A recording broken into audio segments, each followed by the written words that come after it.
others on the pad agreed. It was as though the rocket was alive, breathing, straining at the leash.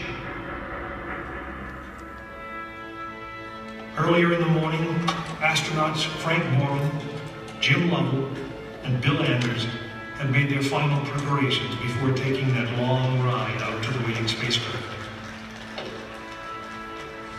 The minimum safe distance from a Saturn V at liftoff was 3 miles. The reason was simple. When fully fueled, the rocket contained the explosive power of an atomic bomb.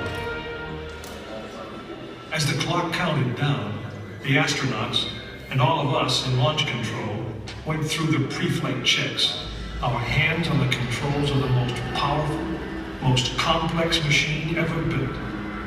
It had over 2 million separate systems, and to bring these men back alive, everything had to work perfectly. Each individual system had been tested, but what we didn't know was how they would perform when all 2 million began to work together. That moment would come when the countdown clock reached 0.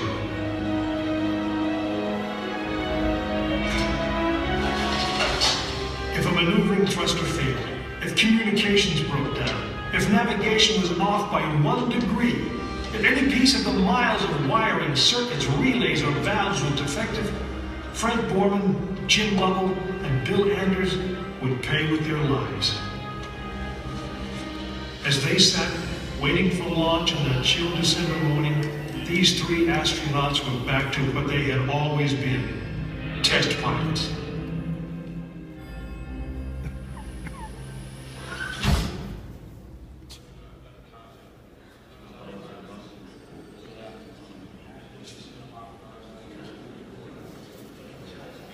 You are now in the final minutes before the launch of Apollo VIII, right here where it actually happened.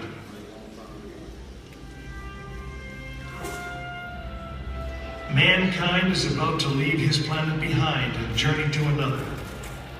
It is one of those rare moments when history is not being made, destiny is being embraced.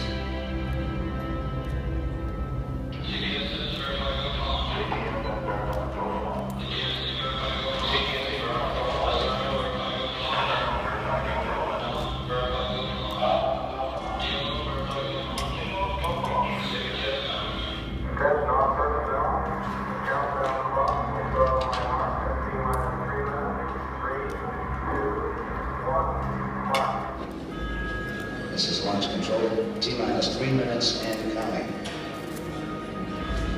We've completed our communications checks with the Apollo 8 astronauts in the cabin, and the communications are go.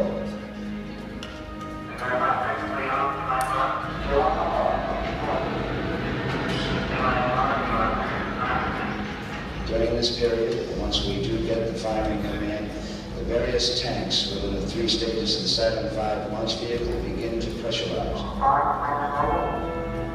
We have firing command. The firing command is in. We're now on the automatic sequence. T-minus 2 minutes, 20 seconds.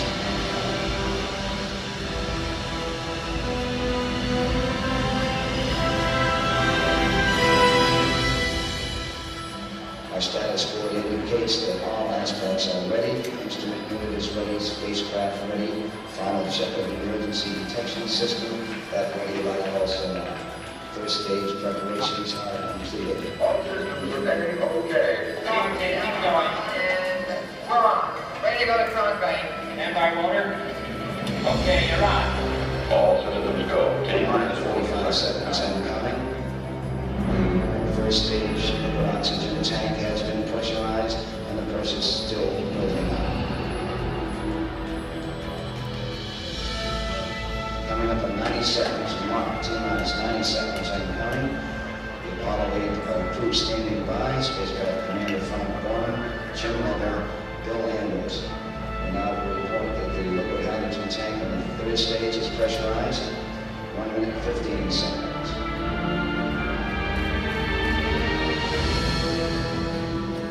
All 4 stage propellants pressurized at this time as we come up on the 60-second mark on the flex of the moment.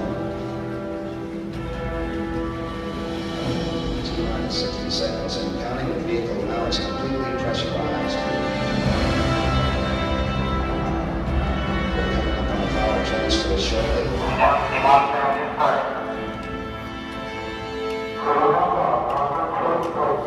We have the power transfer. We're now on the flight batteries within the launch vehicle.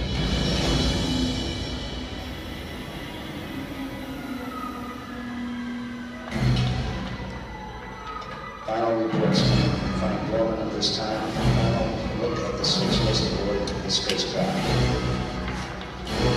20 seconds, all aspects. We are still in at this time.